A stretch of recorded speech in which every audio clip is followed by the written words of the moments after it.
we have the unusual suspects and the ESL and nutrition partnership. And the presenters today are Rosemary Shabatka and Lydia Lee. They both come from the health and nutrition sector, which is kind of unusual partnership for EAL, but we all know that these resources are really needed to educate and to help newcomers to Canada stay healthy and be educated on nutrition and all those different kinds of food they come across when they join a new country. To tell you more about the authors of this presentation and developers of the toolkit, Rosemary is a registered dietitian, and she has been in the profession for over 25 years, and she's currently employed with the Winnipeg Regional Health Authority as a public health dietitian. She recently worked in a primary care and community dietitian and as a community dietitian in Churchill, Manitoba. And prior to that experience, she taught the course Community Nutrition and Dietary Change at the University of Manitoba. 3 of her community projects have won awards through Dietitians of Canada, and she is currently involved in Train the Trainer workshops for 2 projects, Living Better, a nutrition program for individuals with mental health concerns, and the Healthy Eating Toolkit, a resource for teaching English as an additional language, and we will talk about it today. And we also have today with us Lydia. Lydia Lee has been a registered dietitian for over 10 years, working in public health and health promotion. And she has a master's degree in health science in community nutrition from the University of Toronto. Lydia is currently employed with the Winnipeg Regional Health Authority as a healthy nutrition coordinator, and she works mainly in policy, program, and resource development. And previously, she worked as a nutrition promotion consultant at Toronto Public Health in chronic disease prevention. Join me in welcoming our amazing presenters today, and I will give them presenters' rights so they can start right off. Great, thank you, Yana. So I'm Lydia, and this is Rosemary here. Hi, everyone. We're excited to be here today with you all, and thank you for the opportunity to present our resource with you.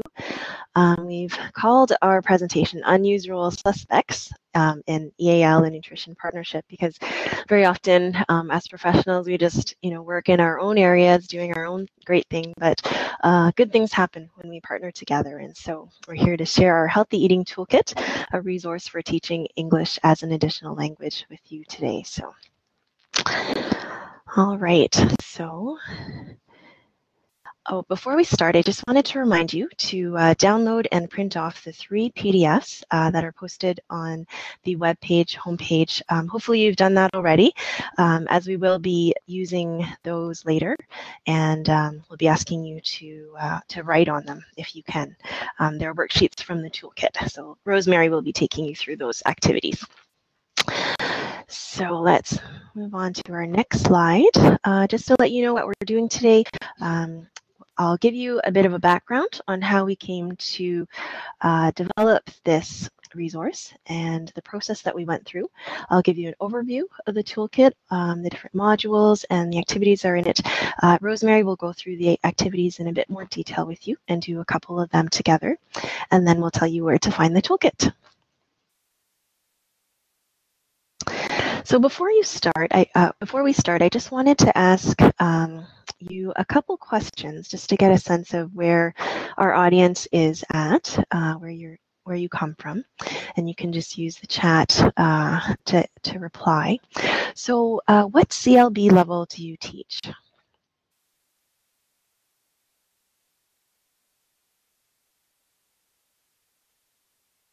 Four, 5, and 6, okay?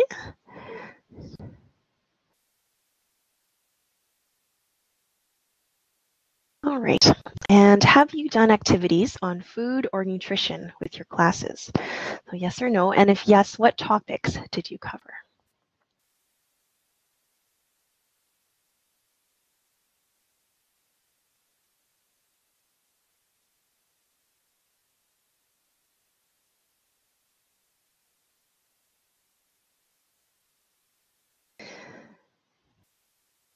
Okay, so Canada's Food Guide. Okay, well, that's good to know. And maybe our presentation today might give you some ideas of other topics that you might cover if your students have that need.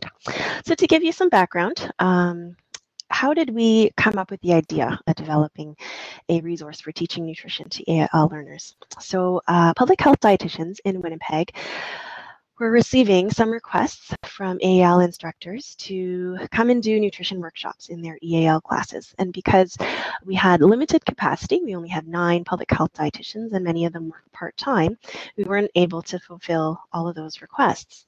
But we do recognize that adapting to a new food environment can be a struggle for newcomers. And some of the issues that they might face include feeding their family on a limited budget, navigating the grocery store, learning about foods found in Canada, all the processed food products that we have on our store shelves, and also responding to their children's demands for foods that their friends eat so that they can fit in. But parents might not be really sure if those are healthy foods for their kids.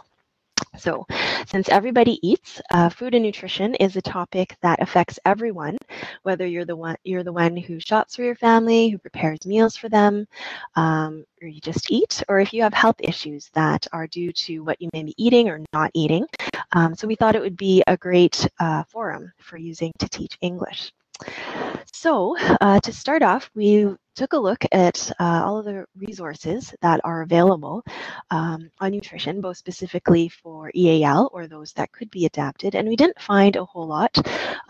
Nothing that was really comprehensive, but some that were, kind of piecemeal here and there. And we also conducted 3 focus groups with EAL teachers in Winnipeg in different parts of the city, and this gave us quite a bit of insight into some of the issues that EAL learners face as newcomers to Canada, relating to food and nutrition, and then also some of the challenges that EAL teachers face when they cover food and nutrition topics in their classes.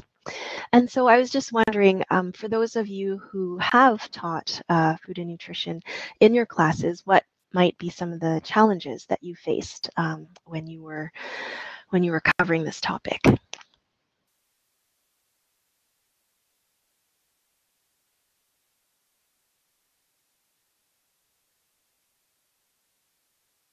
Any challenges at all? No? Okay, well, if you think of any, then feel free to, oh, not really. Right, finding resources for lower levels. Okay, great. So in the end, after our initial scan, we decided to develop our own resource for EAL educators to support teachers in teaching accurate and relevant concepts to their students in a culturally sensitive way. So we successfully, oops, sorry, I should change the slide here, forgot about that. So we successfully applied for grant funding. So Healthy Together Now was our funder. And we formed an advisory committee that was made up of public health dietitians and EAL representatives. And one of our representatives was from the Adult Language Training Branch at Manitoba Labour and Immigration. And I think a couple of you might be from Winnipeg, and it was Joanne Schick, if you know her, who sat on our advisory committee. And then we hired an experienced EAL educator to write the toolkit, recognizing that we were not the EAL experts. And so we needed someone who could write for EAL teachers.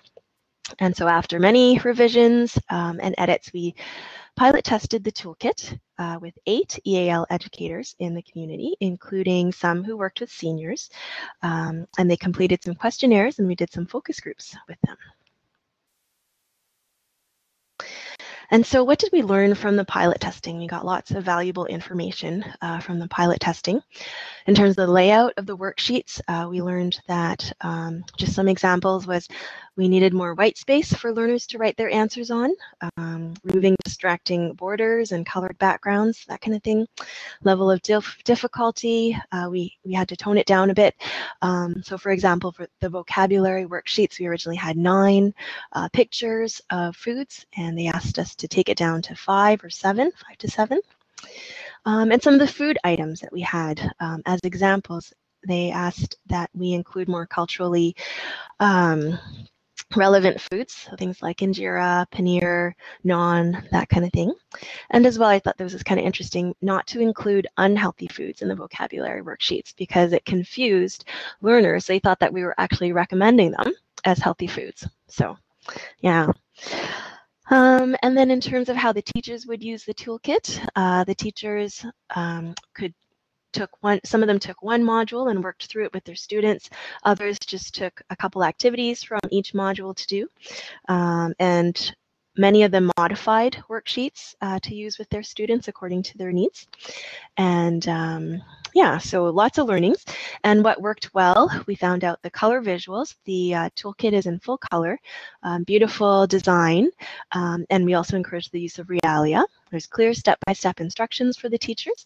And overall, the teachers told us that it was a useful tool for teachers and students to use to learn about nutrition.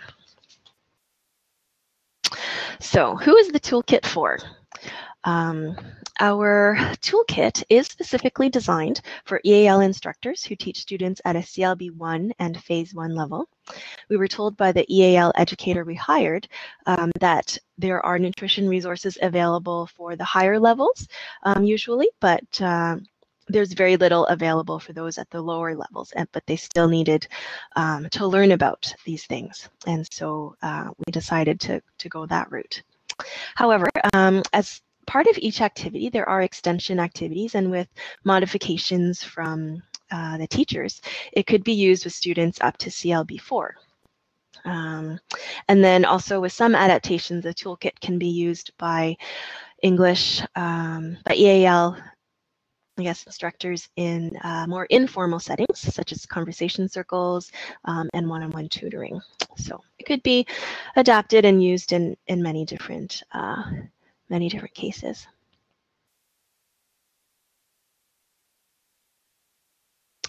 Oh, let me just go back for a little bit.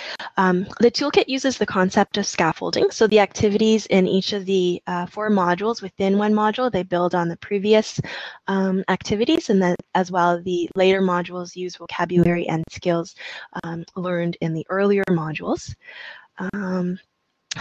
And we'll show you some examples of this after, later on when we get into the activities. So we think this toolkit is meeting a need. It's been downloaded by educators from across Winnipeg, across Manitoba, across Canada, and as well internationally. So it's been exciting to see. All right, so just a general overview of the toolkit. There's 4 modules. The first one is on food basics, so basically food vocabulary from the 4 food groups in Canada's Food Guide: vegetables, fruit, grain products, milk products, meat, and alternatives, and then additional activities to reinforce the vocabulary learned, so such as word searches, reading grocery store flyers, and as well a simple recipe to do together as a class. Second module is Canada's Food Guide. So because we have the vocabulary in Module 1, we can begin to look at the food guide in more detail. And we have activities that categorize foods into various food groups. And we also talk about what a serving size looks like after doing an activity on measurement. The third module on meal planning and shopping covers all the 3 meals and snacks and choosing healthy options for each. We have students talk about what's healthy versus not healthy in each of these, and we have discussion points for teachers as well, because it can be kind of a gray area depending on what you put into the foods. And then at a very basic level, we have reading receipts, food labels, and coupons. Fourth module on food safety. We cover basic food safety vocabulary. We talk about the importance of hand washing, and also the 4 food safety concepts of clean, separate, cook, and chill. So the last 2 we have 2 appendices in the toolkit, and as part of each activity, we have some online resources for teachers as well as community resources. And Appendix A and B have a complete list of all the resources that are listed throughout the toolkit. So you have it all there if you just want to take a look at one thing to pull it out. And the community resources are mainly specific to Winnipeg because that was our audience that we developed it for. And just to give you an overview of the types of activities that we have personal stories, and these are to generate discussion. It's usually an experience that the students may have gone through or are currently going through related to food or nutrition. Simple recipes, we have 1 recipe in 3 of the modules, and fruit salad, bean burritos, lentil soup, and these are usually inexpensive ingredients and are culturally appropriate. So they are vegetarian or can be easily modified to be vegetarian. And we also have practical activities like reading grocery store flyers. In each activity, there's 3 pages. The first one is a worksheet. Method section is the second, and the last one are notes for the teachers. So I'm just going to show you an example of one activity that we have. This is the very first one we have in the toolkit. It's a personal story. It's about a woman named Regina who doesn't have enough money to buy food to eat for a month, and often she is hungry. So we've got lots of white space. You have a clear title, visuals that the teacher and students can refer to, and line numbers so you can refer to the sentences. And the second page in this activity is the methods. So here we have learning objectives for each activity. We have 1 or 2. We also have nutrition objectives right here. And we have a list of materials that you would need to do the activity. So here's the step-by-step instructions right here, and often advanced teachers will modify it according to what they think is best. And then down here we have debrief and transfer activities. And then we have an extension activity. So for this particular activity, the debrief and transfer one is to discuss the importance of eating healthy, eating on a budget, discuss and provide a list of support agencies that could help students in a situation like Regina's. And then the extension activity is in groups, ask students to plan a week's worth of food for Regina using store flyers. And they only have $25 budget and discuss their conclusions. So that's a more challenging activity that higher level CLB students could do. So the third page here is the notes for the teachers, and every section, let me see if I can zoom in a little bit here so you can see. So in every Okay, so here we have the nutrition content is the first one. We have background information for teachers to do the activity, and some of the worksheets have answer keys, so that's where you would find the answers here, as well as discussion points for the teachers to talk about with your class. Sometimes nutrition is kind of a gray area, so how to make foods healthier, when they might be less healthy, that kind of thing. Resources online, here we have some resources about food budgeting. Let me see if I can move it up here, and we have basic shelf cookbook, so some recipes using inexpensive ingredients and really basic pantry items that would not cost a lot of money. That'd be good for somebody on a budget. And then here we have resources in the community. Talks about getting emergency food, different food agencies out there that provide services for people requiring emergency food, and also agencies that provide help with food budgeting. So those are things that you might want to refer your students to if they're needing help in that area. And if you're in another province, you would probably be able to find similar agencies that provide these kinds of services. All right, so I'm going to zoom out here and pass the headset to Rosemary. She's going to do activities. Okay, let's move the screen a little bit more, if you don't mind. Like, just move it a little bit. Okay, hi everyone. I hope people can hear me. First time wearing these headsets. So, okay, so my name's Rosemary, and I've been a public health dietitian for a very long time. I think I'm getting some static here, Lydia. Is that okay now? Can everybody hear me? Just, we can hear you. Okay, good. So food basics. So we're going to start. Like Lydia said, everything is scaffolded. So of course you have to start with the basics, and that's going to be food identification. So which is wonderful. So again, very pictorial. Look at the picture of the banana. What is it? Because everybody likes to talk about food. Everybody eats, and it's a topic that people really enjoy talking about. So even if it's down to the basics, like maybe what foods are available back home, what's cheaper back home. It's so expensive to eat a mango here. All those things can be talked about. And do you eat these fruits? How often do you eat them? Are they even in your house? Do your kids like these foods? So those are just basic things that you could talk about with the food basics. I'm going to get Lydia to press the screen because I'm really bad at computers. Okay, so next, Lydia. Okay, so we're looking at making a fruit salad. So again, most countries cut up their fruit and have made a fruit salad. So you can even share stories. Maybe they put certain spices on it. Maybe they top it up with something else.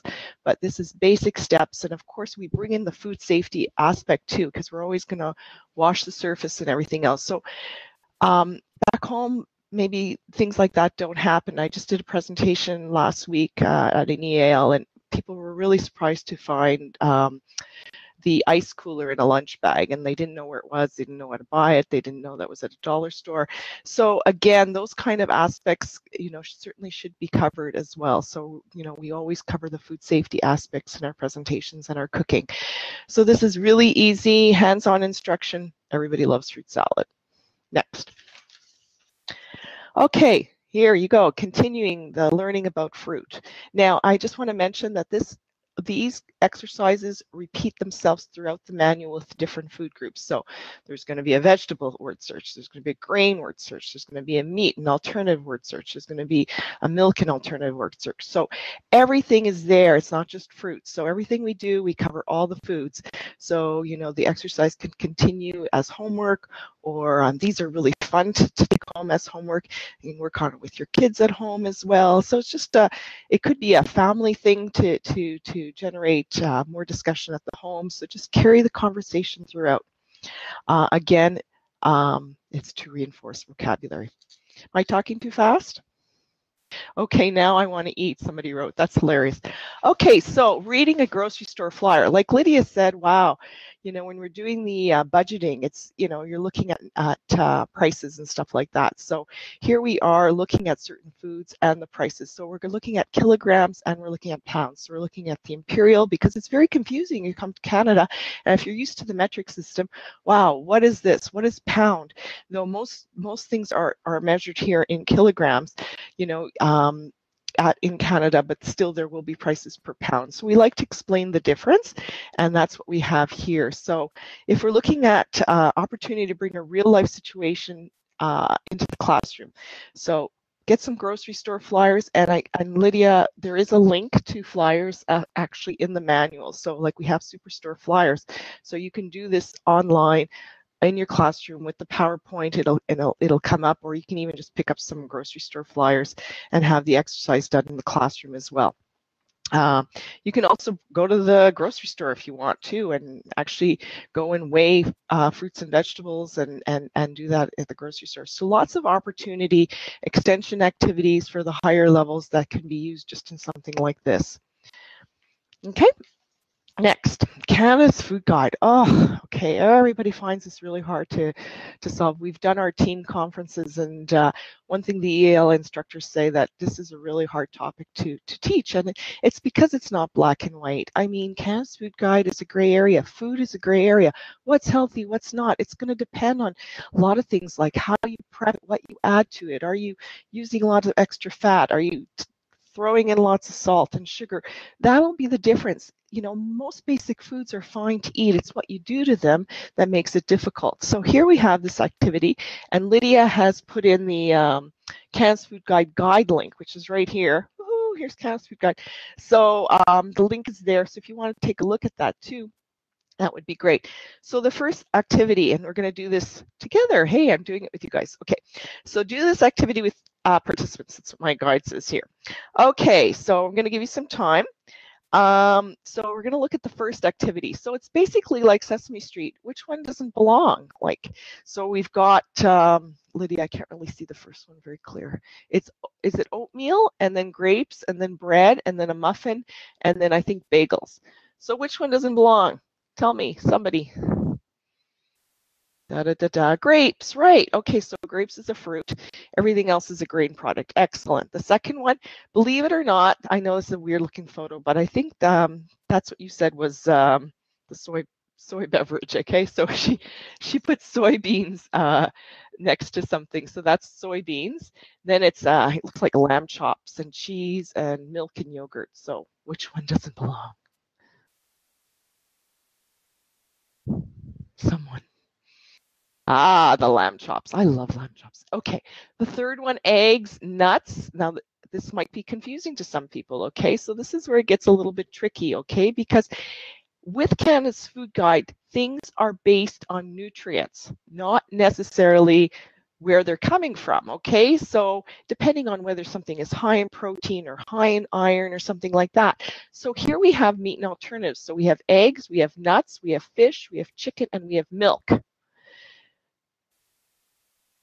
So, here we've got food that has protein covered because milk has protein, chicken has protein, fish has protein, nuts has protein, eggs has protein, but still something doesn't belong. Any idea?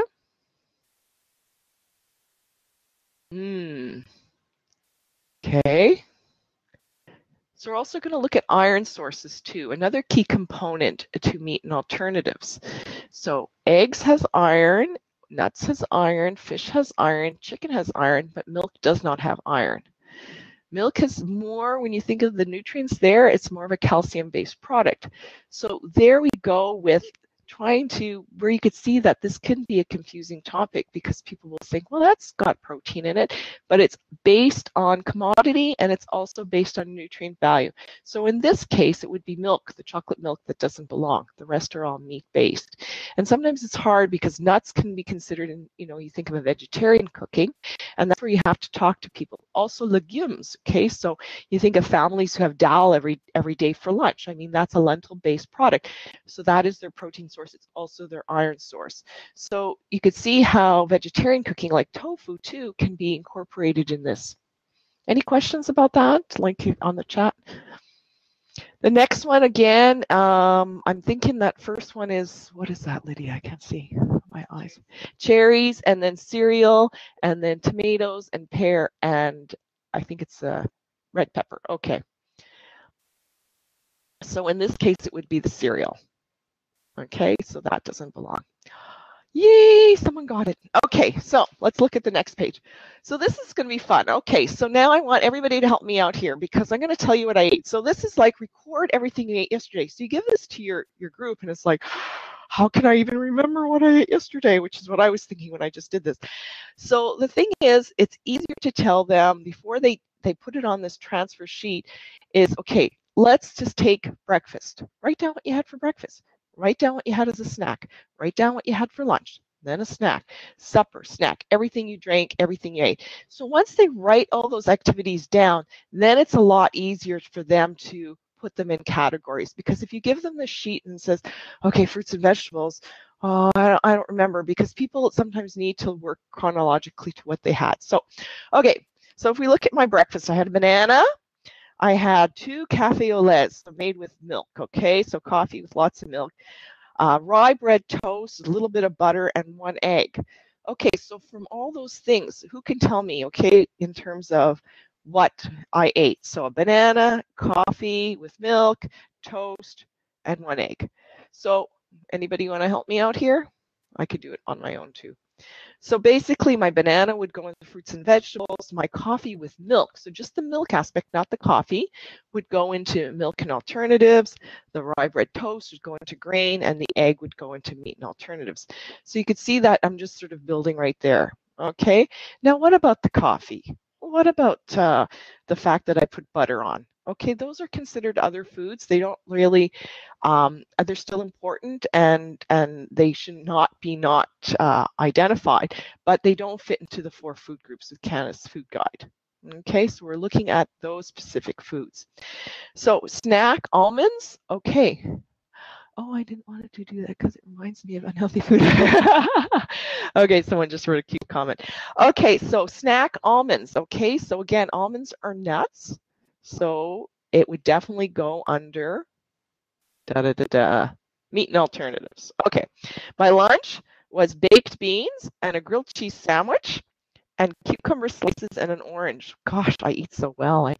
Okay, so my baked beans, again, more of a vegetarian kind of meat and alternative, so definitely an alternative. The cheese and the grilled cheese would be under milk. The grain would be under the toast would be under the grilled cheese, like the bread part would be under grain. Cucumber slices and orange would be under fruits and vegetables. Okay, then supper I had, oh, it was delicious, clam pasta. If anybody's ever made clam pasta, it's delicious, just canned clams and pasta. It's really, really good. But clams are really, really high in iron. It is a fish, but it still would go under the meat and alternatives. The pasta would go under the grains, and I had this huge salad. Okay, it had everything in it: tomatoes, spinach, red peppers, you name it. So huge salad would go under the vegetables and the fruit. And my snack was mini wheat cereal with a little bit of bran and some milk and some strawberries. So again, can we add a category of dry fruits and nuts? Okay, so dried fruits, good comment here. So dried fruits would go under fruits, and nuts would be under the meat and alternatives. So that's the answer to that question. So it's not necessarily category, but that's where those fruits would go. If I'm answering your question correctly. Can we, thanks a lot. Okay, I did. Okay, so again, bran cereal and other types of cereals would go under grain products. So it's just a good way to get to see if people are meeting, because one thing about Canada's food guide later on, what we'll show in the activities, is it does give the amount of serving sizes, okay? And that would be an extension activity, but it says like, and we'll talk about this later in another exercise, but it does say how much fruits and vegetables you should be eating a day and grain products. So it's just a way of monitoring how much you're really eating, making people feel better too about what they eat. Okay, so the next activity, any questions? We're good?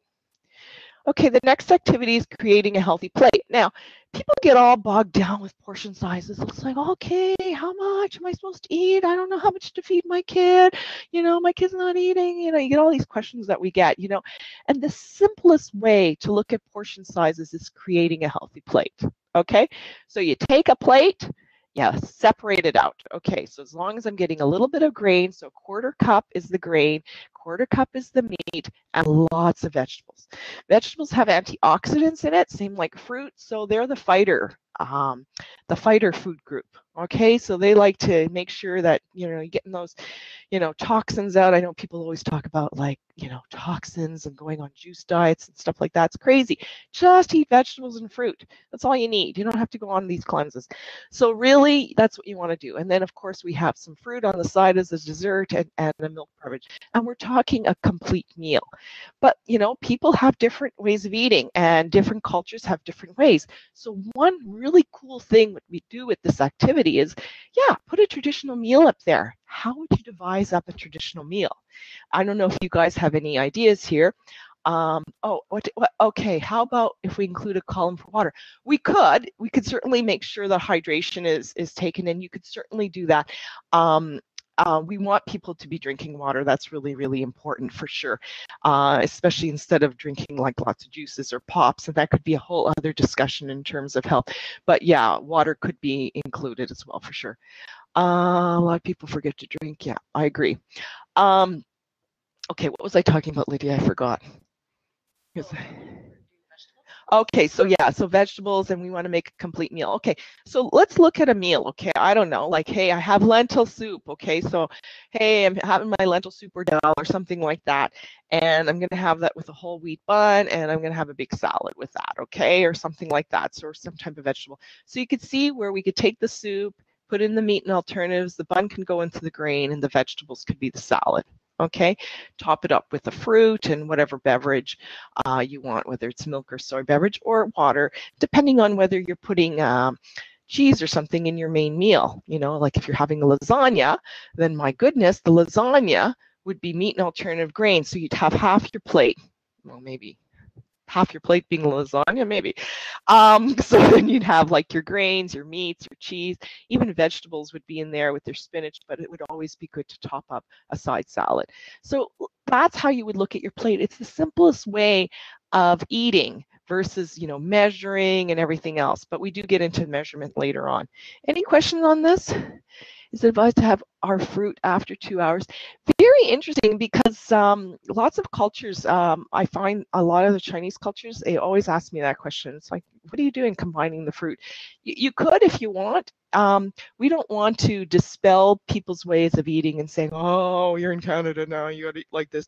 The thing is, we just want to acknowledge their own food behaviors and habits, and if it works for them, that's really great. But you know, it's just what we want to make sure is people eat fruits and vegetables. When you eat them, I don't really care.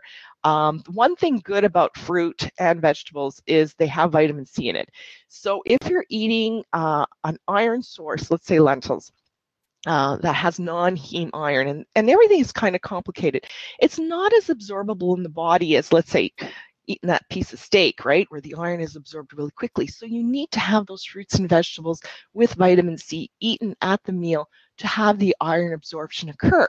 So then if you have people like who are big tea drinkers or coffee drinkers, mostly tea, there are tannins in tea, and they can actually decrease the iron absorption. So if you're talking that you're a woman and you need a heck of a lot of iron, you want to maximize your iron benefit, because it's kind of not fair as a woman that we need so much iron, and yet we're, you know, we're only allowed, not only allowed, but our needs are less than a man in terms of our caloric needs. It's kind of not fair.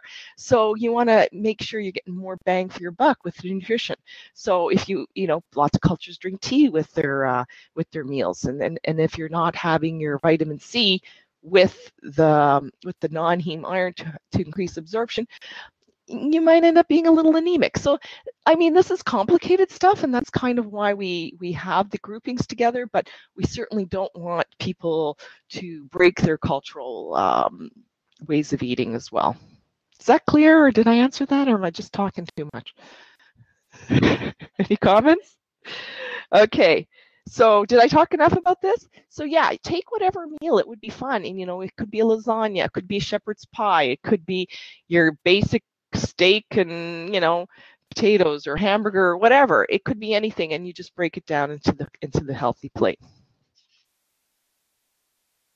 Okay, whoa, so here we go with the hand measurements. So, you know, there's the hands, right? So when we're talking, and what thing's great about hands is, wait, like, okay, Lydia, put in your hand, honey. Okay, so me and Lydia, okay, who has got the bigger hand? It's going to be me, right? My God, Lydia's got small hands. Okay, so I have this, you know, man hands, you know, like, wow. And I'm lucky to have man hands, because that means I can eat more, because I'm going to eat for my body, okay? But Canada's Food Guide, when we do the hand measurements, just based on standard hands, okay? So, you know, she might have too small hands, mine might be too big, somewhere in the middle. But it's kind of a neat kind of concept to look at hands, and hands are what you should be eating. Sometimes you got, like, you're at a table and you got little kids with little hands, you got men with big hands, and you got average hands. So everybody's going to be eating different sizes. So this is the way of looking at when people freak out with their kids. It's like, oh, my kid's not eating anything. Well, look at their hand, okay? They're going to eat for their body, so eat for their hand. So when we're talking about meats, if you cut off the fingers and you cut off the thumb and you just look at the palm of your hand, that is your meat portion. Okay, so let's look at Lydia's small, little, delicate, skinny hands. Oh my goodness, like, cut those fingers off and there's thumb, she can hardly eat anything. Okay, so the thing is, like, eat for your hands, okay? LOL. Okay, that's funny.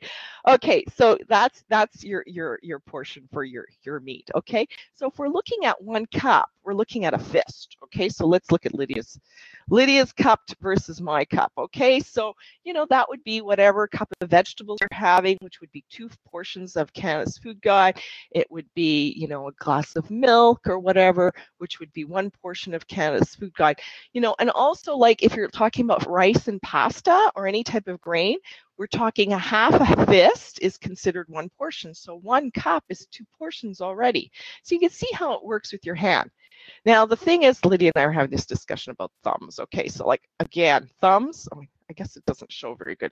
Okay, so we're looking, Canada's Food Guide says 50 for cheese, okay, it's 50 grams, which, you know, and I guess for me, like, this is supposed to be about 25 grams. So depending on how you round off, 25 grams could be an ounce. An ounce is actually 28 grams, so 28, 30 grams. And this is where the gray area comes in. You know, if somebody's having two thumbs of cheese, that could be a serving. Let's look at Lydia's thumbs. Oh my goodness. So little Lydia thumbs versus, you know, big man thumbs that I have, you know. So again, so she would have to have less cheese, but she's a smaller woman. How tall are you? 5'3"? 5'2", okay, and I'm 5'7". So, you know, again, we eat for our body, right? And especially when you have like people who and who are uptight about body image, you know, like eat for who you are as a person, eat for your bone structure, eat for the person you're meant to be. I'm not meant to be Lydia Lee, so of course I'm going to eat more than Lydia Lee, right? So that's how it works. Oh, it's so complicated. Okay, everybody understand that? Let's go to the next section. Okay, so reading food guide. Okay, so now we have Regina, okay, who's a female who's 42 years old. So how many servings does she need of milk products? Okay, so again, the food guide does outline that. Okay, so the answers are right there. But, you know, you can record this, and this could be for their family. So she needs at least 2 servings, and that's to maintain the amount of calcium her body needs. Lim, who's only 18, is one of our personal stories. She needs more because she's still a teenager, so she would need at least 3 or 4. And that would be the same for a pregnant woman as well. And then Yosef is 2, a little boy. And again, he would also need 2 servings. Okay, so as a 2-year-old, we're looking at 2 cups. So we're looking at calcium needs throughout the lifestyle, and we're looking at when foods are needed. So the same could be repeated for fruits and vegetables, for grain products, for meat and alternatives, for anything. But some people are small and slim, but they eat like, oh, okay, that's funny. Yeah, and that's good old metabolism for you, you know. You know, some people have a better metabolism. Men have, you know, more metabolism. You think of my 19-year-old son who just eats constantly throughout the day. You know, but that does catch up to people. As you grow old, your basic, your metabolic rate or your metabolism slows down.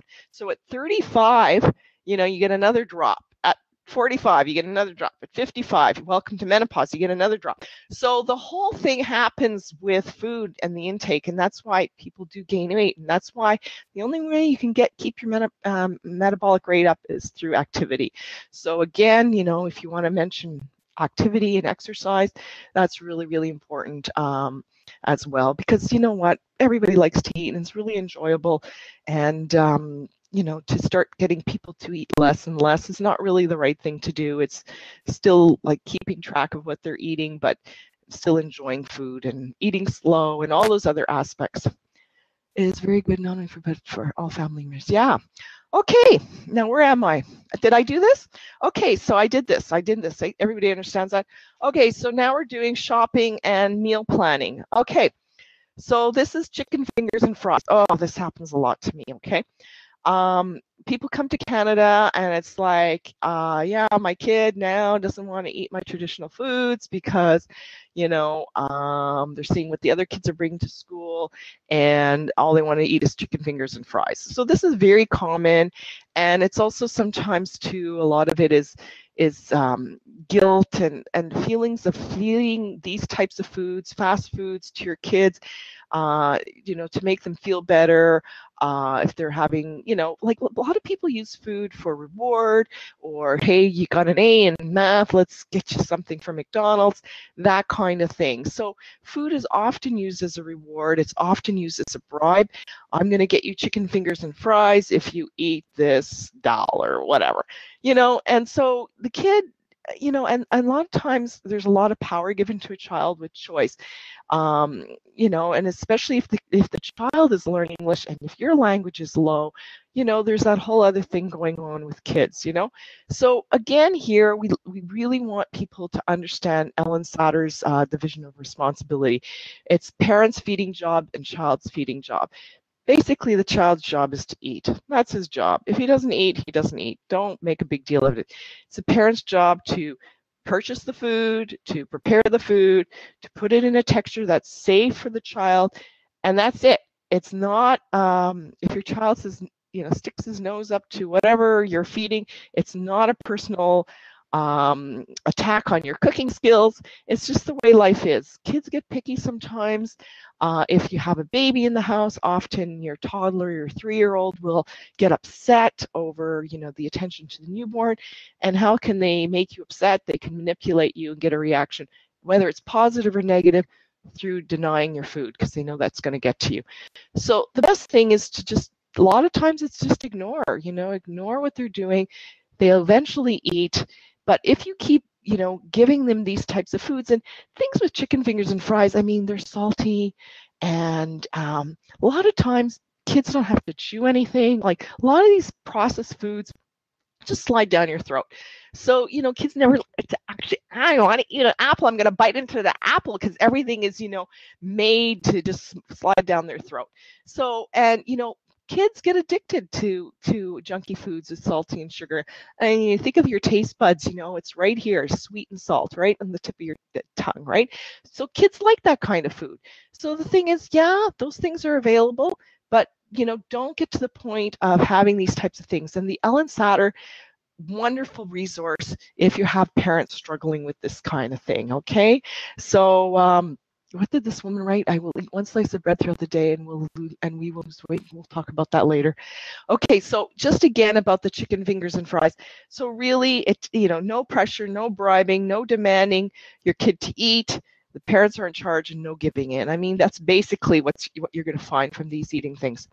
Okay, so I'm just going to look at the chat box here. We got a couple of things that I have. One woman saying, if we eat one slice of bread throughout the day, will we lose weight? Okay, so, and this is what happens too. Everybody brings in their own stories, their own, like feeding has and food have a lot of emotional baggage to people in general. So it's like so-and-so said this and, blah, blah, blah. Sure, it's going to all depend on how much you're eating, like how much caloric intake. If you have one piece of bread, people are saying, oh yeah, carbohydrates are really bad. And, so if I don't eat that, then I'm going to lose weight. Yeah, maybe you might. It depends on how much you're eating throughout the day. If you ate like 10 slices of bread and then you went down to 1, and you didn't replace it with other foods, yeah, you're gonna lose weight for sure. So, but the thing is to try to eat balanced foods, and remember that some grain products, and if you're eating white bread or something like that, might not be the best choice. But a lot of grain products, quinoa, when you think of brown rice or any of those, barley, wow, really high in fiber, really high in nutrition, and those types of foods offer fullness as well. And I think the thing is, it's the amount. You can go to a store, a restaurant like Moxie's, and they'll give you a big plate of pasta, right? And it's like 8 cups, right? Or 4 cups, which would be 8 servings of grains. So if you eat that, you're already over your recommendation. So it's looking at those kinds of things that could be really difficult. Okay, I hope I answered that question. Maybe she can try to cook something similar to encourage him to eat. Yeah, very good. Okay, so yeah, it's not hard to make your own chicken fingers and fries. Excellent point, by the way. I make it all the time. Okay, so I have this great recipe. I use panko and rosemary, and I use chicken breasts and I cut them up. It's just chicken, right? It's chicken with a coating. So really, really easy. Is there anything really wrong with it? No.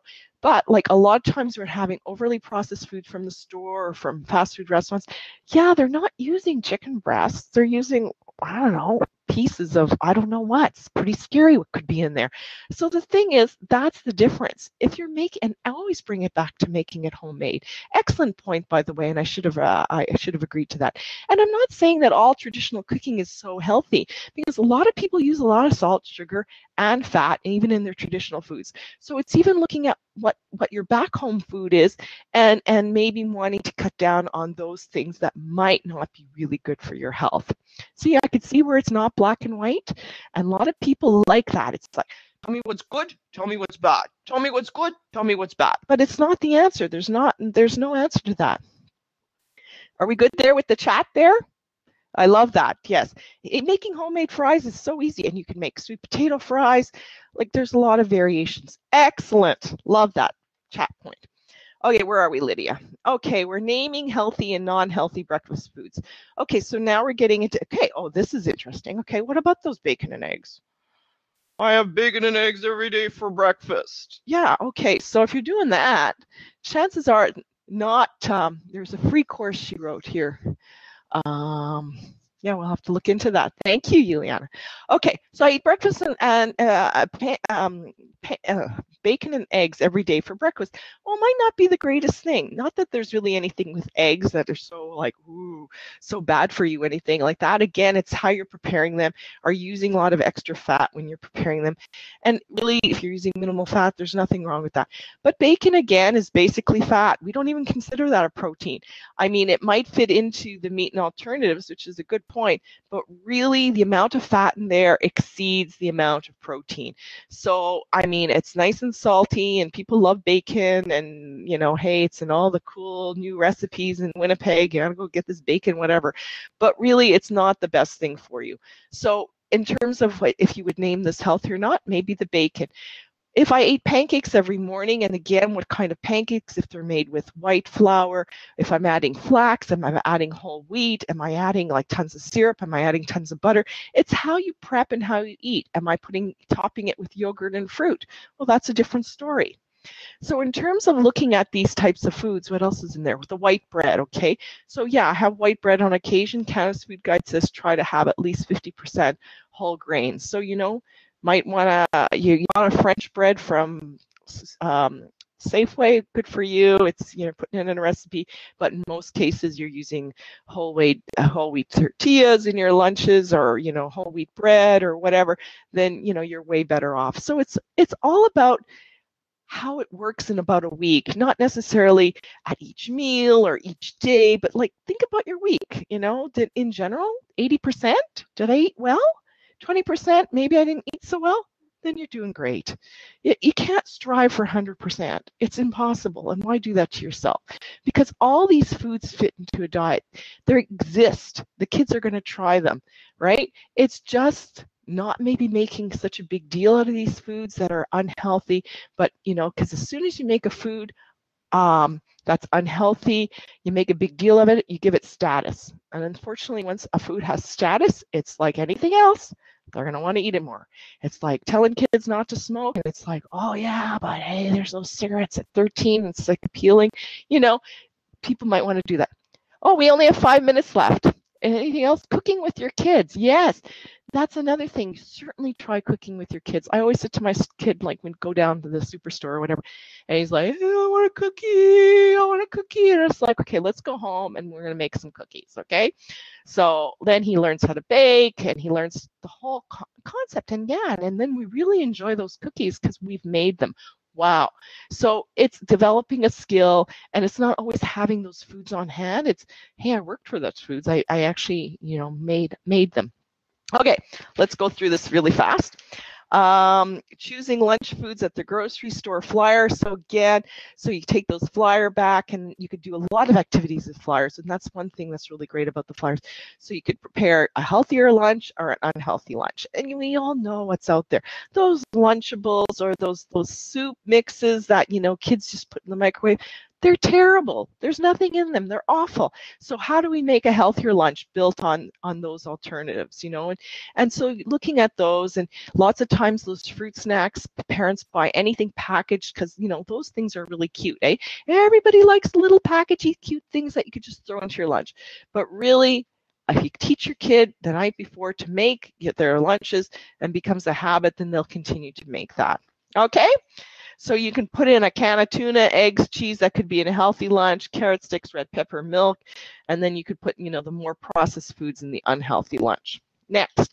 So similar thing, it's like, again, snack foods. So we're going through and we're putting them in our baskets. So it's just a lot of different fun activities that, again, could be a take-home activity, a weekend homework, because, hey, they're going to do their shopping at Superstore on the weekend, and maybe they could, you know, follow through on these kinds of things. Now, there's granola bars, pizza here. Everybody's like, pizza, is it healthy? Is it unhealthy? Really, again, it depends. If I'm going to call 777 and get a delivery on pizza, chances are it's not a really good pizza if it's only $5. And they're using like not really great meats, and like really it's probably fried, and then you've got those pizzas with that are doubly the crust are doubly fried, or they're stuffed with cheese, and you know, there's lots of gross things that you could do to a pizza. Or you can make a really good pizza, right? You can get a whole wheat crust, you can put vegetables on it, you can put regular meats, you can put chicken, you know what I mean? It's a great concept, it's a great food. It just depends on what you do with it. Same with granola bars. I can get a chocolate covered granola bar, and really, really high in fat, really, really high in sugar. It's not a chocolate bar. Let's just call it what it is. It's not a granola bar. So, you know, if you're going to use like nuts and peanut butter, and you're going to use whole grains, and you're going to make this at home, sometimes there's good recipes to have where you don't even have to cook the granola bar, and again, made with an almond butter and or peanut butter, really, really great. But then you run in sometimes those problems with the school because you got to be allergy free. So there's lots of complications that can be discussed with just eating. It's a huge topic. So any questions with this one? Moving on here, I think I got a couple more slides. So reading a soup label. So here again, very simple ingredients. When you talk about ingredients on a soup label, it's always the biggest amount. Okay, so gram weight goes first. So if we're talking tomatoes, and then water is the next ingredient, corn syrup, salt, what is that, Lydia? Some oil, and then flavoring. Okay, so that's kind of like, so there's lots of tomatoes and lots of water. Okay, probably a smaller amount of corn syrup and everything. Corn syrup, okay, so you know what? You need a little bit of sugar sometimes in a tomato-based product because of its acidity, right? So that's why you would put a little bit more syrup.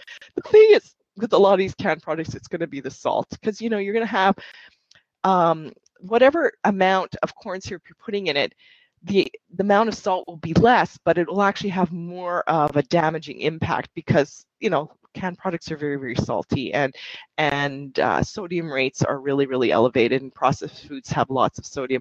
So that's what we have to worry about more or less in this, you know. So again, even buying a can of tomato soup and making it, how could you make that at home?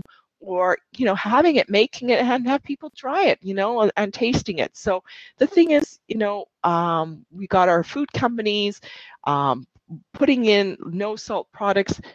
Buy one of those and do a comparison. Same with beans and lentils and chickpeas, and you could buy no salt products that way and do a comparison. So always use food for fun. I mean, you know, you can do taste examples and everything else with the ingredient list. Oh yeah. Is that enough there, Lydia? Okay, now food safety. Ooh, okay, so food safety, we have our 4 components, which Lydia mentioned earlier. Now, you know, a lot of your students end up working in restaurants or whatever, so it's always good to have, you know, the home aspect of food safety versus, you know, even if you're working in a restaurant. So cleaning products is really, really important. So again, we go through the steps, and it's just a really good activity for matching, and we do it for all 4. Any questions here now that I'm finished? Lydia has a little bit left to say, but any questions so far that needs to be answered? The chat button. This has been fun, Lydia. No, okay, I'm handing over the mic. Thank you, Rosemary. So thanks for staying with us. I know we're just a bit over time here, and there's always so much to talk about when it comes to nutrition, eh? We could just keep going on and on. So now that you've heard so much about the Healthy Eating Toolkit, I'm sure you're all itching to get your own copy. I have 2 websites here that you can access it from. Healthy Together Now is our funder, and then I think you are all probably familiar with Tutela. When you get to those 2 web pages, you will see a description of the toolkit and a couple PDF files that will give you some more information about it. One's a brochure and the other's a sample, just a file of sample activities.